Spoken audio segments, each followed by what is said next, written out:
Hello everybody and welcome back to a brand new video. So I'm sure almost everybody here watching this at some point has either seen, used, or owned a Nintendo DS. But when you think about the DS, what games pop into your head? Maybe you spent your time playing some of the Mario games, classics for Nintendo. And maybe you were on the edgier side playing something like Grand Theft Auto Chinatown on the DS. Or maybe you were just on PictoChat, drawing wieners and sending them to your friend. Now if I just do this, then I'd maybe just do this. It looks more like a goldfish. Now, if I just do this, and then I just do this, it's beautiful. Also, guys, I just want to say I haven't charged this DS in probably like a year and a half, maybe even 2 years. And look at this. It's still alive. Like, yeah, it's red, but these things literally don't die. And this is what my face looks like for those who are asking, and hello. But has there ever been a time where you have played a horror game on the Nintendo DS? I know personally I've grown up with the DS and I have never even seen a horror game on this device. And it got me thinking the other day, what kind of horror games came out on the DS, if any? I did my research, I played a few of them, and I'm here to tell you about them. So without further ado, let's get into the video.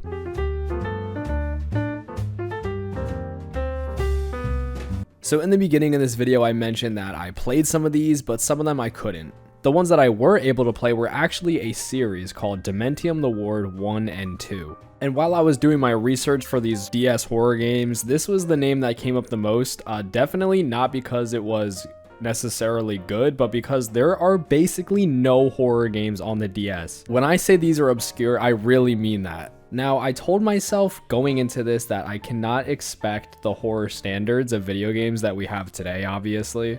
And I kept that in mind as I played these games, basically lowering my expectations. And honestly, I believe that was the right call. Because my expectations were so lowered, I was actually kind of impressed with some of these games. And this isn't me saying these are absolutely spectacular horror games. They're good for the DS. In the grand scheme of things, these are pretty bottom of the barrel shovelware dog shit, like a mobile grandma horror game. So I'm going to break down the first game and the second game in their own separate little sections, some comparisons, some things that the second improved on. But Dementium the Ward is a survival horror first-person shooter game. I know first-person shooter on the DS, that's already a red flag. They take place in this kind of weird, mysterious, and like creepy ass hospital the whole entire time. And the game begins as you waking up in this hospital as a character named William Redmore. He literally has no idea like why he's here. Dude just woke up and he had to fend for himself. And if I were to give this game any praise above like just being nice to it, there are one or two creatures in this game that genuinely kind of freaked me out a little bit. There are these floating heads that run at you and scream, and they have so much health. Like, why do they I put so many bullets into these things? But essentially, it's just your run-of-the-mill horror game. You're looking around with a flashlight, you have a gun, you have all these weapons, you're finding things in the environment, and it's honestly as mundane as it gets. It's that generic. But I think it really succeeds of just having the charm of the Nintendo DS. It's just like these really bad graphics and just the thought of playing it in your bed at nighttime. Like if I was a kid and I grew up with this game, obviously it would freak me the hell out. But you know, as an adult, it's not scary. But if I really try hard enough and I squint my eyes and turn my head upside down, there's some glimmer of fear. My main takeaways from Dementium 1 is that the controls weren't as bad as I thought they were going to be for a first-person shooter. The environments are very mundane. It was a fun experience, I'll give it that. I've never experienced anything like this on the DS, so it was a first for me. Almost kind of like the honeymoon stage, you know, I'm kind of just warming up into it. That sounded crazy. And my biggest takeaway from this game is when you find health bottles on the ground, you can't pick them up and put them in your backpack and use them for later. What is up with that? And that's where it takes us to the second game, which picks up immediately after the first game. This dude, William Redmore, escapes the hospital. Everyone clap it up, but guess what? He ends up in a mental institution. Straight from a hospital to a mental institution, filled with even more nightmarish monsters. Dude cannot catch a break. Now, here's where things get a little bit interesting. I think Dementium 2 is low-key a banger. It's so weird just how much better this is than the first game. Right away, you can tell just how much more diverse the environments are just by stepping 5 feet away from where you spawn at, right in the beginning of the game.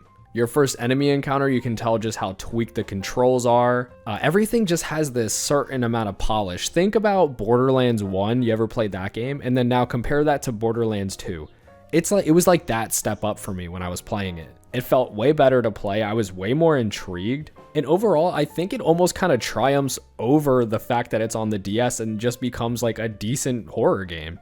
It is a lot of the same, just band-aids over it. And the second game includes my favorite addition, which is picking up the fucking health things on the ground and putting them in your pocket, bro. If I'm in that scenario, I'm picking all of them up and I'm throwing them wherever I can fit. You can jump in the second game. You can crouch in the second game. Overall, it's a massive improvement, and I was having a pretty good time with it. I'm not even gonna lie. And also, I just want to say the puzzles in the first game were absolutely trash. They are not good, but in the second game, they were really fun and interesting to solve. And also, I'm sorry it's all over the place. I quickly want to add, the DS is just such a cool system. Basically, there's a system in the game where you have a notes pad and you can physically take notes on the DS. And on the wall, I saw these numbers. It was like 1887. And in my notebook in the game, I wrote with my stylus 1887. And I was able to like keep that in there. I was able to just write it down myself. And then I found a door that needed a code. Boom, it's in my notes. I don't know, it just kind of added to the immersion, and overall I thought it was just a cool little gimmick, and I miss the DS. It was so fun going back and using this little thing.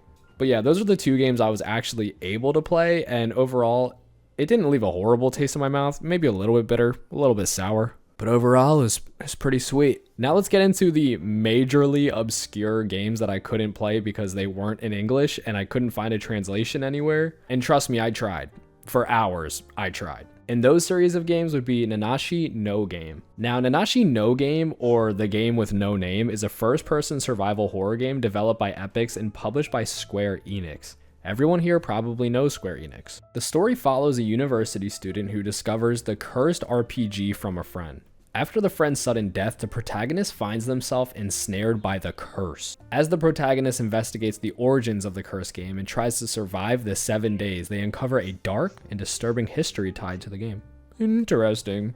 The first thing that popped into my head when I was reading this was it's literally The Ring, except you're not watching a video and dying in 7 days. You're playing some dude's random itch.io RPG maker game. Now, when I was looking up gameplay of this, it looked extremely nauseating to play. You basically open up the Nintendo DS like a book, and the first person perspective is on both sides of the screen with basically like a cut down the middle. But overall, it looks really cool. Like, it's doing something completely different. It's switching between an RPG game and a first-person survival horror game, which is extremely ambitious on its own, but also the fact that it's on a DS, that makes it extra ambitious. And I was so bummed out I couldn't try this game. I wanted to play it so bad, but I really could not find any way for me to play it. And I've only ever heard amazing things about these games. And not to mention, there's actually a sequel called Nashi No Game Me, and it seems like it's even better than the first game. A lot of people actually say they recommend the second one. But yeah, I was really upset I couldn't play this game. And maybe with some more tinkering and messing around, I will be able to play it at some point. But as of right now, I could not figure it out, and I really wish that I could. Alright, so now sticking with the theme of not being able to play these Japanese horror games because I can't speak the language, is a game called Twilight Syndrome. Now, when I was looking this up, I was a bit confused about what the name of this game actually was. On one article, it's called Twilight Syndrome Deadly Silence, and then on another one, it's telling me it's Twilight Syndrome The Forbidden Urban Legend. And all these games are actually a part of a series.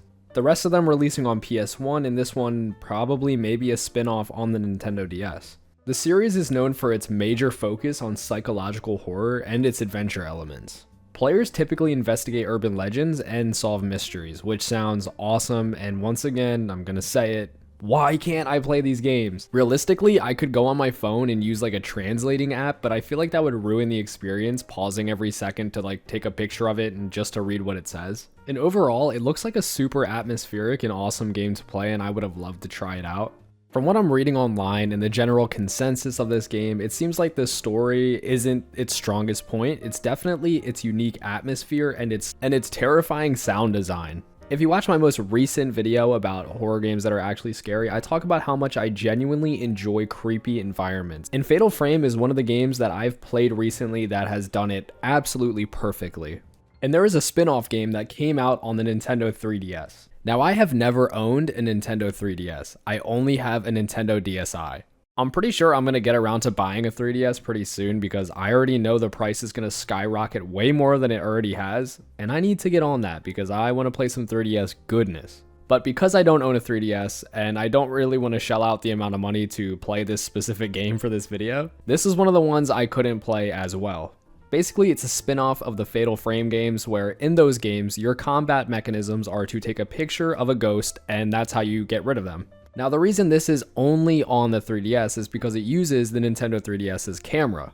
And this one bugs me out the most. I want to play this one the most out of every game on this list. I understand that it's probably very gimmicky and it's really not that good, but there's nothing I want more to be swinging around my room in circles with my Nintendo 3DS taking pictures of AR Ghost. That sounds sick. And surprisingly, one of my favorite parts of the Fatal Frame series was the combat. I actually really enjoyed it. So this game would have been right up my alley. I love Fatal Frame. I love the combat in it. For example, do you guys remember that game for the PSP called Invisimals? It was basically like an AR Pokemon game. I ate that shit up. And if that's what this is, give me that too. I'll take any AR. So yeah, that's all I'm going to be covering in today's video. Maybe I'll do a follow-up depending on if you guys enjoyed this or not. But this was really fun to just nosedive into the weird history of horror games on the DS and learn about so many series and different things I never even knew about. So yeah, if you had a favorite game on the Nintendo DS that was in the horror genre, I would be surprised if you did. Please leave a comment. I would love to check it out. And with that being said, thank you guys so much for watching. I will see you next week. Have a great day, great night. Have good dreams. I'll see you in the next one. Peace out.